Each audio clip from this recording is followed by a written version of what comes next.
So after the death of a loved one who had a trust, a lot of clients wonder, what does that trust administration process look like? How do things happen? And that's what we're going to cover today. The first consideration before we talk about trust administration is what happens without it. And that will be important for reasons you'll see in just a moment. So if a person has a will or no will, at the time of death, any assets in their name, they're not in the trust or don't have a beneficiary, go into probate. The way probate works is it takes between 6 and 12 months to administer, primarily because that's how long creditors at a minimum have 6 months after death to make a claim. So really, you can't wrap up probate even within 6 months after death. It usually does take closer to 12 to resolve everything. The cost of administration ranges from 3 to 5% of the assets passing through probate. It's not a mandatory minimum or maximum, but that's generally how much it costs to go through probate. If you have creditors involved, as I mentioned, they have 6 months to make a claim, and they stand in line in front of the beneficiaries and get paid first. So it's important to note that this is what happens sometimes, even if you have a trust, if you have not followed the proper process to place assets within the trust. So that's why it's so important for people who create a trust to properly fund the trust, which just means connecting the assets to the trust so that they don't go through this process. So what about assets that are properly connected to the trust? Well, in that case, it means that during life, the individual either placed the assets into the trust or made assets transfer on death to the trust. So that's important because you may at first see an account and think, oh no, it's still in their name. It's important to dig a little deeper because it might be that the account is still in their name, but that the trust is listed as a beneficiary.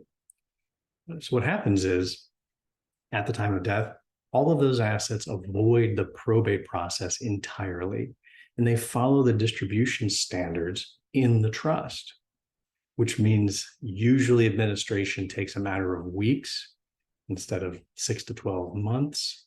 I will tell you, though, that there are instances where people have 90% of their assets within the trust or connected to it, and 10% go through probate.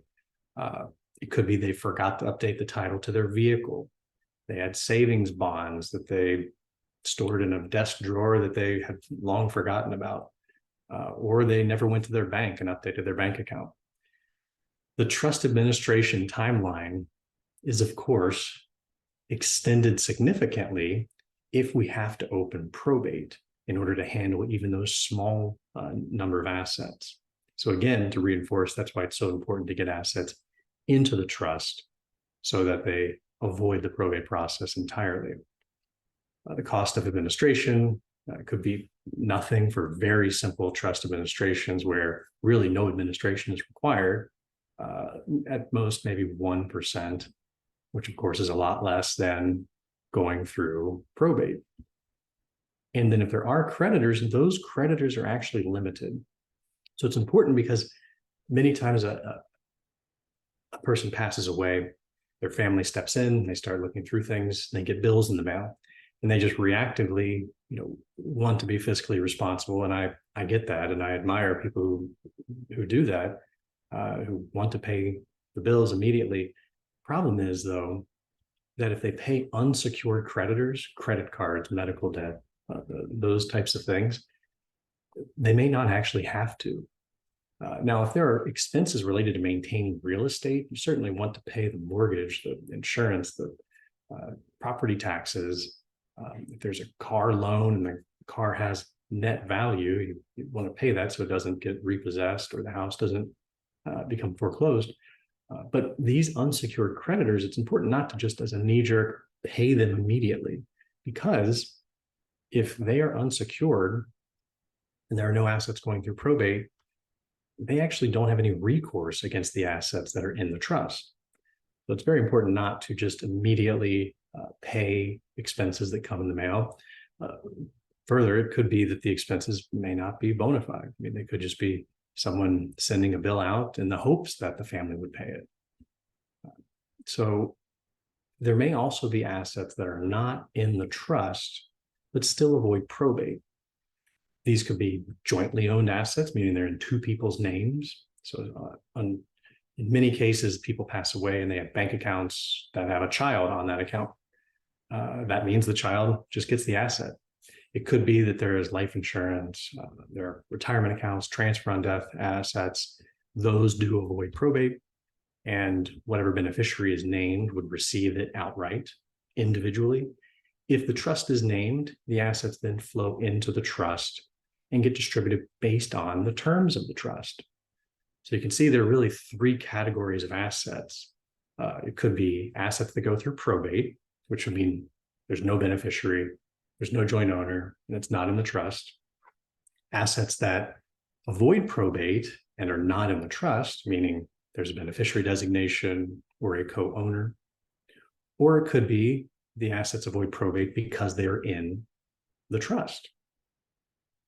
So let's take a quick look at the trust administration process. Well, the first step is to collect information. We typically would send out a copy of the trust to the beneficiaries. There is documentation in order to consummate the appointment and confirm that the new trustee is handling administration. We notify beneficiaries within 60 days that the process is moving forward, collect all asset and debt information, open trust accounts, process beneficiary forms. There may be payment of taxes or expenses. It could be a final income tax return, trust income tax return, in some cases, an estate tax return, and then a final accounting to distribute all of the assets to the beneficiaries, usually with a receipt, giving them copies of all of the transactions and a period of time to review and accept those transactions. So this process, when you put probate aside, or rather, if probate's not required, this is the process that can take a matter of weeks to get at least initial distributions to the beneficiaries. But if there are assets going through probate, it pushes this process out in a pretty significant way, because first, probate has to be resolved before we move forward with this process.